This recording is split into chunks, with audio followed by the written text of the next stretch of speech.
Okay. Tumusanyuse nnyo okubala. Naffe tusanyuse okukusanga. Omukyalo oyo Hajjat nga mumulabi aze ekimuleese aze kwekubirandula agamba afuna okutisibwatisibwa okuva mu baana byabufuzi n'abakulembeze b'obusiraamu ab'enjawulo n'abataka abamu nga bamugamba nti asonyiwe bbaawe. Ku lunaze ne muwala we omuwala ampitiddemu ebintu naye ensonga eziri mu kooti si kirungi nze kuba nga nzogerako. Kujjako nsaba abakulembeze mwenna nga sina gwemenye linnya kasobera oli mukulembeze oba oli RDC oba oli presidential advisor oba oli MP oba oli ani tugoberere amateeka. Uganda gwanga y'amateeka. Obuvunaanyizibwa bwange okukuuma ekitiibwa ky'omwana omuto yenna tonaweza myaka 18 kasaka ketantala n'omwebakako then oba olina okuzina amazina g'enjovu oba g'enkima. So bwokoze omusango kooti yeramula tuleke CID ne DPP bakola omulimu ogwabwe. So omukyala naye musabye amwadde essimu ne mugamba afuna okutisibwatisibwa ddemu ankubire era ensonga ze mugambe ngenda zitegeezako IGP. Angambye n'ekirala nti bamuyise ku poliisi ye Katulo Bakibuye ng'alina ndagamuntu 2 naye ate mukazi mugezi abadde n'empapula eziraga nti yalanga mu mawulire endagamuntu eyasooka nti akyusizza erinnya era n'ekifaananyi mwe kiri mu Uganda Gazette n'afuna endagamuntu ey'okubiri. So neebuuza lwaki poliisi y'Ekibuye oba DPC w'Ekibuye yalagidde abasirikale okukwata omukazi atalina musango. Tuve mu kutiisatiisa abantu tuleme kutwalira amateeka mu ngalo. Haji waba alina omusango gwe yakola gumuvunaanyizibwe. Haji waba talina musango abanoonyereza bajja musanga nti talina musango bajja muleka. So ngambye Hajjat addemu agenda asaale n'abakulembeze b'eddiini abalala abalungi alabe kyayinza okukolera omwami we kubanga kooti ejja kulamula naye ate yayinza okusalawo n'agamba nti kaabize mu maka ateese olw'omwami wa okuddamu obutamenya maka gaabwe. So bye mbadde njagala obategeezaako bannamawulire. Nzize kwekubira nduulu eri minisita Hon.Balam ku mbeera gye mpitamu kati nina okutiisibwatiisibwa. Abantu bankubira amasimu abamu ne bajja ewaka bangamba omusango oba togugjeeyo ogenda kulaba ogenda kukiraba byonna ensonga zijjeeyo omusajja mute katukuwe kino katukuwe ssente bingi ate n'ekyokulala ne Hon.Balam Nsereko naye yavuddeyo nantiisatiisa ekyasinze okumalamu amaanyi bino ebirala byonna mbadde Hon.Balam Nsereko Haji ate nga nze mulonzi bwe yagambye nti babadde bakuzanyisa abalala bafulufiga naye nze ngenda kukulaga kikyendi. Kati nenebuuza Haji tatuukirirangako yandibadde agamba bagende bandetera omukazi oyo nze nandidduse emisinde kubanga bwe buyambi bwe mbadde nsaba bulijjo abantu abakulu ab'ekitiibwa okuyingira mu nsonga ng'ezo bwe yandivudde ekigwa yandibadde annoonya mugende mundetera oyo omukazi nandibadde nziruka misinde okujja ewa Hon.Balam nange ne mukola ki ne munnyonnyola ye naafuna bw'alaba ensonga naye ate n'atakola ki wadde alina sayidi eyiye naye teyanditiisizza ate nze. Haji Nsereko kye nabadde nsuubira okuba nga agenda kukola ng'omuntu omuyirivu ng'omuntu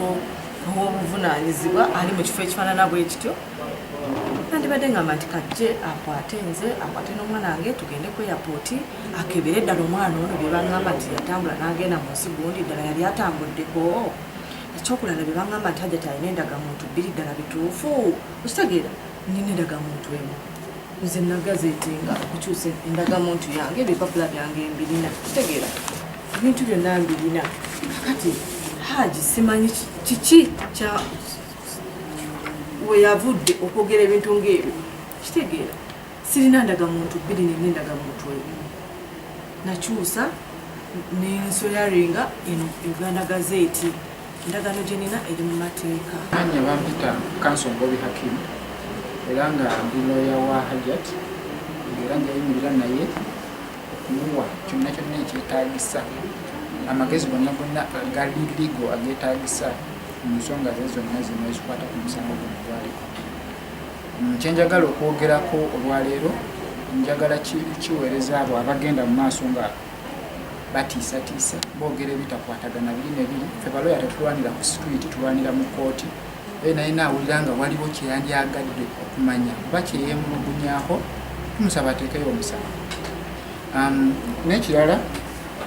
kyenjagala okwogerako be bantu abasalimbira mu maka ga Hajjat mbadde mbasaba bakikomye bunnambiro kuba inaina anakwatibwa nga ali eyo tujja mutwala mu mateeka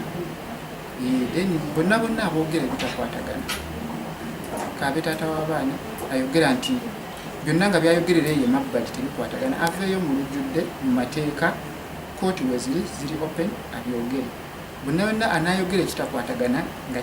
kikontana ne guno omusango amanye nti omusango gwayogerako guli mu kooti era aba amenye etteeka okugwogerako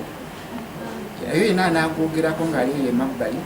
tujja kumuleeta mu mateeka ffe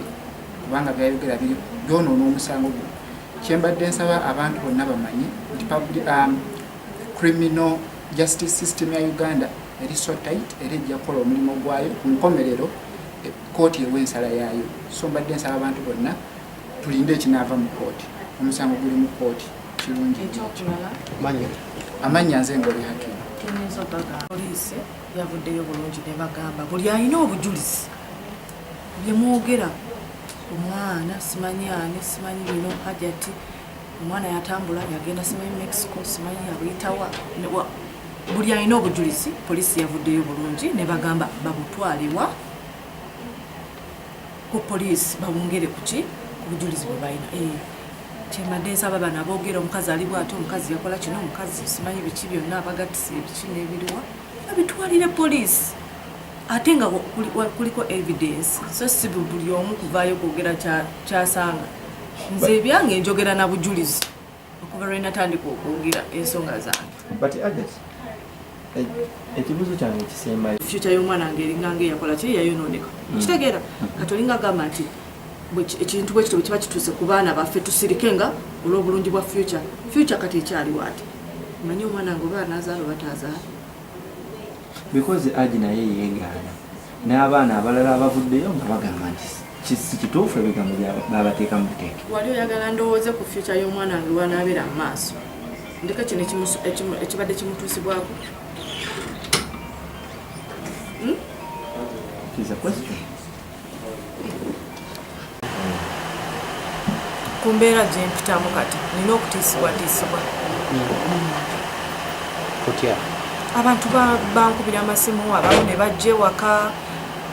ngangamba omusango oba togugjeeyo ogenda kulaba ogenda kukiraba ki byonna ensonga zijjeeyo omusajja mute katukuwe kino katukuwe sente bingi te n'ekyokulala ne Honorable Nsereko naye yavuddeyo nantiisatiisa ekyasinze okumalamu amaanyi bino ebirala byonna mbadde wa Kampala Honorable Nsereko Haji ate nga nze mulunzi bwe yagambye nti babadde bakuzanyisa abalala bafulufiga naye nze ngenda kukulaga kikyendi kati nenebuuza Haji tatuukirirangako yandibadde agamba bagende bandetera omukazi oyo nze nandidduse emisinde kubanga bwe buyambi bwe mbadde nsaba bulijjo abantu abakulu ab'ekitiibwa okuyingira mu nsonga ng'ezo bwe yandivudde ekigwa nanga yandibadde annoonya mugende munditira oyo omukazi nandibadde nziruka misinde okujja ewa Honorable nange nemukola ki nemunnyonnyola ye naafuna bwalaba ensonga naye ate n'atakola ki wadde alina sayidi eyiye naye teyanditiisizza ate nze kyammazeemu amaanyi. Mwebale nnyo nemutya amagavumenti erina amateeka ate tewali agenda kubatiisatiisa ate tewali ajja kumenya amateeka ate tubuvunaanyizibwa bwaffe ng'abakulika bali mu buyinza okukuuma eddembe ly'abaana kubanga nange nkuzizza nina abawala nina akawala kange ka myaka 6 kati kitegeeza nako bajja kutandika okajjamu ebintu so nina n'abaana abalenzi so najja bagukuma abaana ba Uganda kaba ku mugongo nga minisita w'abaana so n'abavubuka so tujja kulwanira wamu nammwe naye sagala kuwayiriza muntu yenna obanga owayiriza Katonda ajja kulaba amazima obanga omusajja awayiriza Mukama ajja kulaba amazima naye omwana kusinziira byaŋŋambye ndowooza njagendera ku mwana byaŋŋambye kubanga kize mayina yes ate oŋŋambye taata w'omwana amuzaalira ddala yasooka kumwegaana ne mujja ku CPS ne mukola ndagabutonde DNA ne mugikola ne zijja nga ya muzaala ate sawa yo mwa muzaala agamba wa myaka 17 wagamba nti wa myaka 17 si kibi neera 17 omuntu wakkiriza okujjula wa myaka 18 mu myaka 18 okukka wansi abeera kasooli muto so bakkiriza okujjula just abo abakuze abalina emyaka 18 okugenda waggulu so era still taata bene waba ayogera bw'atyo nga yali mu mawulire yatambula ayogera nti oli muyaaye kati sigenda kuyingira mu ya family omulimu gwange protectinga ddembe lya mwana kale mukama kuume beera mugumu tewali agenda kusatisi IGP ngenda muwandikira bolowa ye bolowa za IGP zizino ziwandika zigenda agenda zifuna leero